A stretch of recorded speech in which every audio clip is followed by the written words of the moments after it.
This video is sponsored by BuyMart mobile app. Hi friends, இன்னைக்கு நம்ம hotel ஸ்டைலில் சூப்பரான ஒரு கார சட்னி பார்க்கலாம். இட்லி தோசை சூப்பராக இருக்கும், சாதத்துக்கும் போட்டு சாப்பிட்லாம், சூப்பராக இருக்கும். வாங்க இது எப்படி செய்யலாம் பார்க்கலாம். கார சட்னி செய்கிறதுக்கு நான் 2 தக்காளி கட் பண்ணி வச்சுருக்கேன், 5 குண்டு மிளகாய் எடுத்திருக்கேன், 2 நீட்டு மிளகாய் எடுத்திருக்கேன். உங்களுக்கு குண்டு மிளகாய் வேணாலும் எடுத்துக்கலாம், நீட்டு மிளகாய் வேணாலும் எடுத்துக்கலாம், உங்கள் விருப்பம்தான்.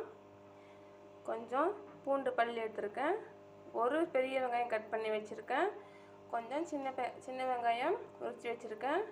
நீங்கள் வேணால் ரெண்டுமே பெரிய வெங்காயமாக கூட போட்டுக்கலாம், இல்லைனா சின்ன வெங்காயம் கூட போட்டுக்கலாம். இவ்வளோதான் இதுக்கு தேவையான பொருள். ஹோட்டல் ஸ்டைலில் ரொம்ப சூப்பராக இருக்கும் இந்த சட்னி. இட்லி தோசைக்கு சூப்பர் காம்பினேஷனாக இருக்கும். இப்போ இது எல்லாத்தையும் போட்டு ஒரு மிக்சர் ஜாரில் நான் அரைச்சிட்டு வந்து காமிக்கிறேன். பாருங்கள், நான் இந்த அளவு அரைச்சி எடுத்துகிட்டு வந்திருக்கேன். இப்போ இதை நம்ம தாளிக்கலாம். இப்போது அடுப்பு பற்ற வச்சு கடாயை வச்சுருக்கேன். கடாய் ஹீட் ஆனதும் கொஞ்சம் நல்லெண்ணெய். இந்த சட்னிக்கு நல்லெண்ணெய் தான் நான் டேஸ்ட் கொடுக்கும், நல்லெண்ணெய் இருந்தால் போட்டுக்கோங்க. எண்ணெய் சூடானதும் கடுகு,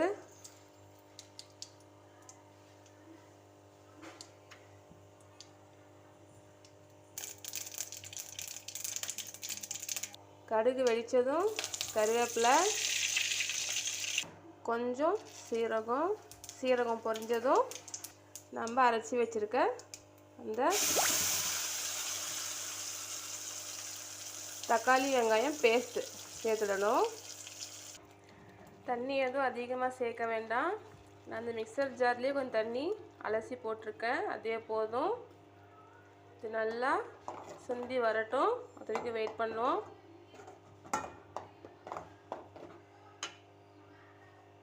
இந்த சட்னிக்கு தேவையான அளவு உப்பு,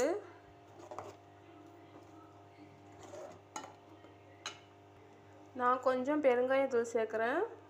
இது ஆப்ஷனல் தான், உங்களுக்கு வேணும்னா நீங்கள் சேர்த்துக்கலாம், சேர்த்தா கொஞ்சம் நல்லாயிருக்கும். இப்போ நல்லா கொதிக்குது, கொதித்து பச்சை வாசனைலாம் போகட்டும். இப்போ பாருங்கள், நல்லா கொதிச்சிருச்சு, தண்ணி எல்லாம் வற்றிருச்சு. இன்னும் கொஞ்சம் வற்றினா நம்ம சட்னி ரெடி ஆகிடும். அவ்வளோதான் ஃப்ரெண்ட்ஸ், சட்னி ரெடி ஆயிடுச்சு. இது இட்லி தோசை கூட சூப்பராக இருக்கும், ட்ரை பண்ணி பாருங்கள். தேங்க்யூ.